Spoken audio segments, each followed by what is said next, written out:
Okay, I'm Denise Carter. Emily asked me if I'd do this, and I think I should have said no because I'm not getting any sleep wondering what I'm going to talk about.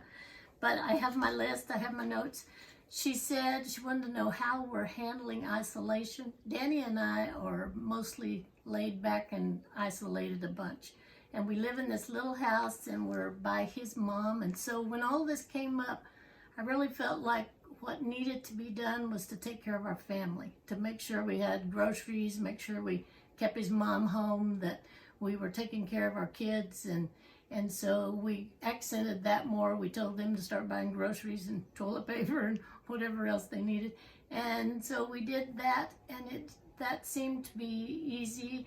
And then our daughter-in-law was pregnant, and at 36 weeks they found on a sonogram umbilical cord blood clot.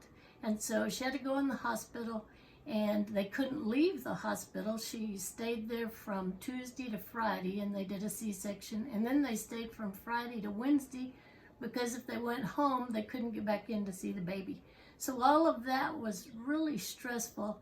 And in this time of being isolated and we couldn't go, I had 8 women that I texted constantly and asked for prayer. And I'm so grateful for that. I'm so grateful to have people I know that pray. And when I was thinking about it, I thought, now who will just automatically pray every time I think of something else that we need prayer for, or she'd tell me something. And I'm very grateful for that. I had friends and I had relatives that I knew were constantly praying for this little baby. And he was born and he's precious. And he had to stay in the NICU unit for 6 days while he recovered from some blood sugar problems and some eating. He really wasn't real happy about being out of the womb yet.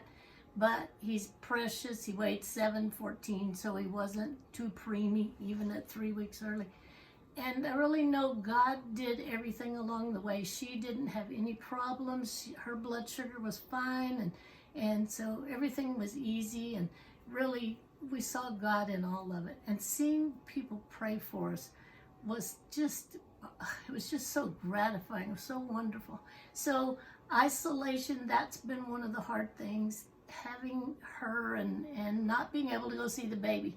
So the minute the baby was born, Danny and I said, okay, we're staying home. We're not seeing anybody for 14 days so we can go over and hold him. And that's what we did. And Dan's Sunday school class prayed faithfully and called us. And, you know, everybody was great when he told Howard, hey, we're going to take time off. Howard was okay, do what you got to do.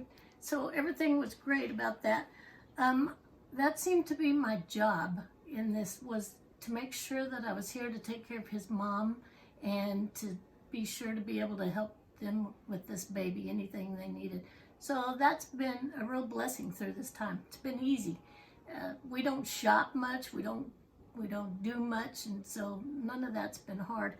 The thing that this is a scary time. I'm old and I've never seen anything like this before. We don't know what life's going to be like. We don't, you know, Emily and I were just talking about wearing a mask. We don't like wearing a mask. You can't smile at anybody. But we don't know what life's going to be like when this is over. And so there can be a lot of fear. And I really don't have that fear.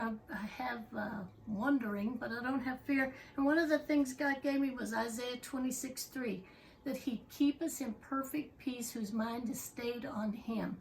And because we trust in him.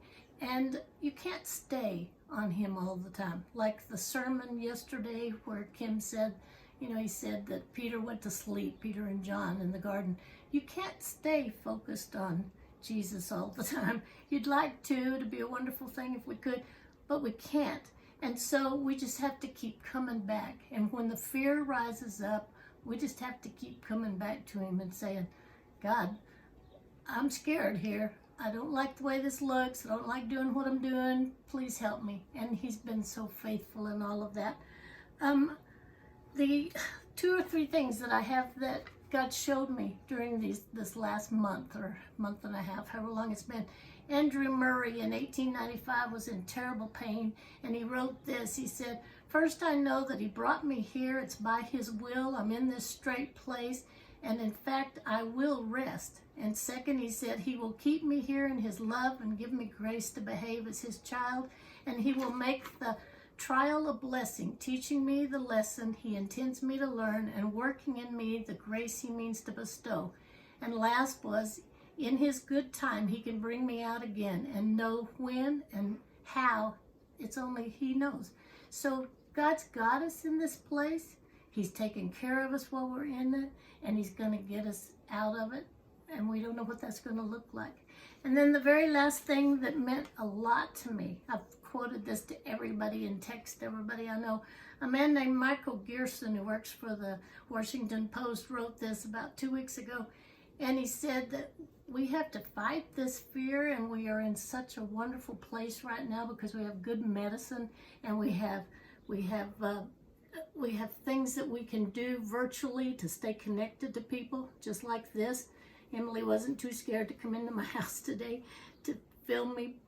But we have amazing things in this position that we're in, that God put us in. And so we have blessings in the midst of coronavirus. And so there was a poem he quoted by Philip Booth. And Philip Booth was teaching his daughter to swim in the ocean. And he said, just when you're tired, turn over, look at the stars, and remember, the sea will hold you. So this article, the man said, in this scary time, we fight as hard as we can. We try to stay close, and sometimes we can't. But what we do is we turn over, we look at the stars, and we know, and he said that the universe will hold us. But I wrote in it, the God of the universe will hold us. And so in this time, First Press, when we all can't get together and we love each other and we wish we could be, we know that God's holding us. He's holding us each individually. And so it doesn't have to be such a scary time. And I'm just thankful for that. So thank you for listening to what I had to say.